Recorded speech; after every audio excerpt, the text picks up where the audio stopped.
नमस्कार. मी ॲडव्होकेट शेखर रासवळकर आपले माझ्या विधी कक्षामध्ये स्वागत आहे. आज गुरुपौर्णिमा. वामनराव पैंचं एक घोषवाक्य होतं की तू तुझ्या जीवनाचा शिल्पकार आहे. हे जरी खरं असलं तरी गुरुचं स्थान हे फार महत्त्वाचं आहे. सुरुवातीला आपले आईवडील, नंतर शिक्षक आणि नंतर ज्या ठिकाणी आपण काम करतो ते हे सर्व आपले गुरु असतात. त्यामुळे गुरुचं स्थान हे फार महत्त्वाचं आहे. अजूनही मला असं वाटतं की इतकी वर्षे प्रॅक्टिस करून की मी अजून काही शिकलेलो नाही. त्यामुळे कायम आपल्या क्षेत्रामध्ये कार्यरत राहावं या उद्देशाने मी विधी कक्ष या नावाचं यूट्यूब चॅनल मित्रांनो सुरू केलं आहे. या निमित्ताने मी शिकतो, तुमच्यापर्यंत पोहोचण्याचा मी प्रयत्न करतो. माझ्या वडिलांची इच्छा होती की मी वकील व्हावं. त्यांनी मला चांगल्या प्रकारचं प्रोत्साहन दिलं आणि 1981 साली जेव्हा मी LLB ची परीक्षा पास झाली, जेव्हा सनद घेतली, तेव्हा वडिलांनी मला लिमई वकिलांकडे प्रशिक्षण घेण्यासाठी पाठवलं आणि जवळजवळ 1981 ते 1992 पर्यंत मी लिमई वकिलांकडे चांगल्या प्रकारचं प्रशिक्षण घेतलं. त्यांनी मला चांगल्या प्रकारचं शिक्षण दिलं आणि सांगितलं की तू कायम वाचन कर, आणि त्याचा फायदा हा मला खूप मोठ्या प्रमाणामध्ये झालेला आहे. असो मित्रांनो, माझा आजचा जो विषय आहे तो आहे कम्युनिटी सर्व्हिस, म्हणजे याला आपण सामुदायिक सेवा दंड असं म्हणतो.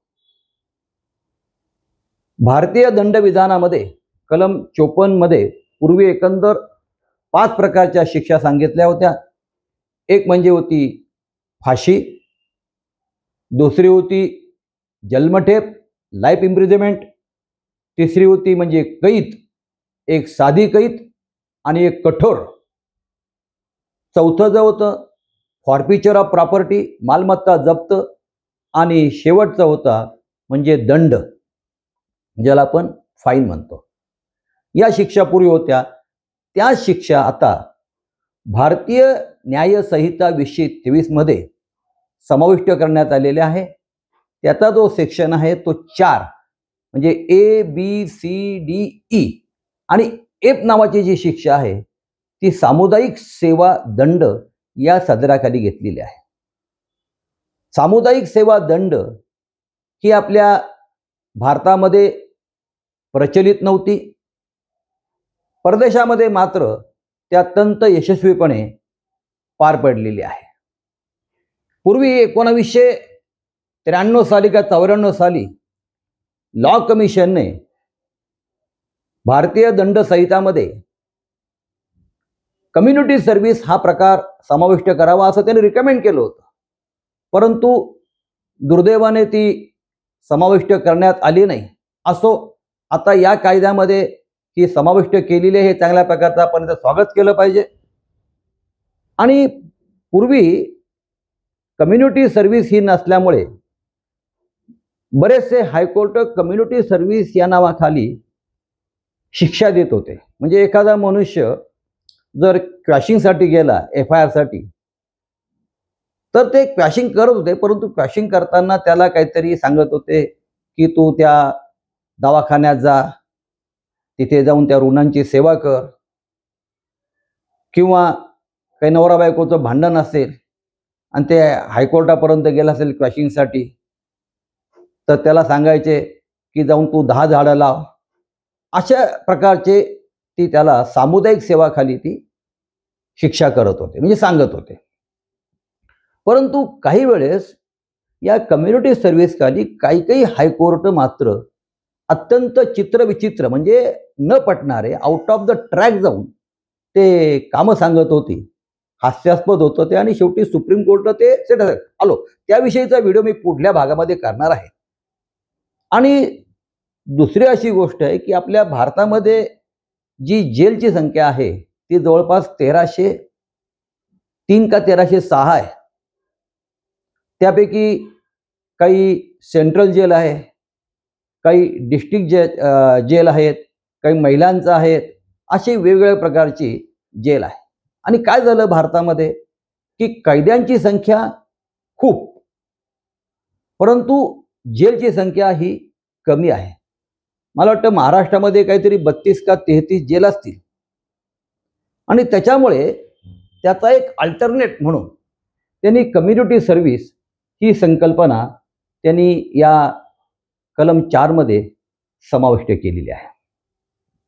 आता जे ऑफेन्सेस मायनर स्वरूपाचे आहेत, पेटी ऑफेन्सेस आहे, ते या कम्युनिटी सर्व्हिसमध्ये त्यांनी समाविष्ट केलेले आहेत. आता त्यांनी जो सेक्शन आहे तो इंडियन म्हणजे आत्ताचा भारतीय न्याय संहितामधला कलम 202, त्याच्यामध्ये त्यांनी म्हटलं public servant unlawfully engaging trade, म्हणजे एखादा सरकारी नोकर बेकायदेशीरित्या व्यापार करत असेल तो एक.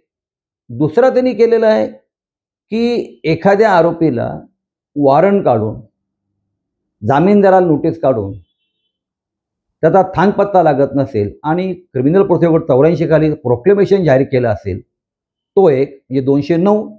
तिसरं सरकारी नोकराला धमकी देणं, त्याने हा सेक्शन नव्याने ॲड केला आहे 226. पूर्वी हा सेक्शन आपल्या भारतीय दंडविधानमध्ये नव्हता, परंतु त्यांनी आता भारतीय न्याय संहितामध्ये 226.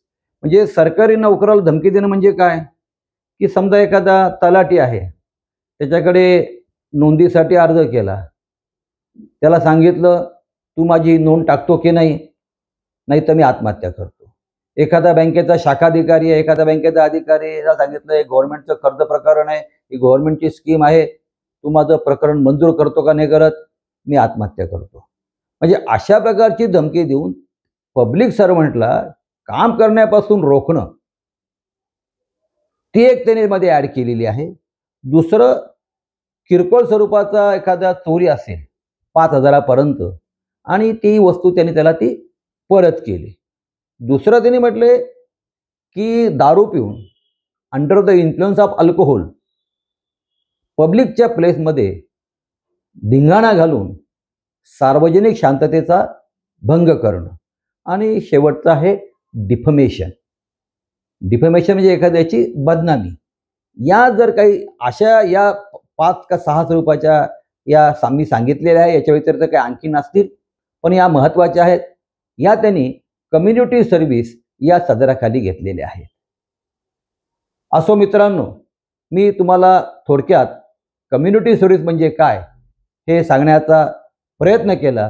तुम्हाला माझा हा व्हिडिओ आवडला, आपण लाईक करा, शेअर करा, सबस्क्राईब करा. धन्यवाद.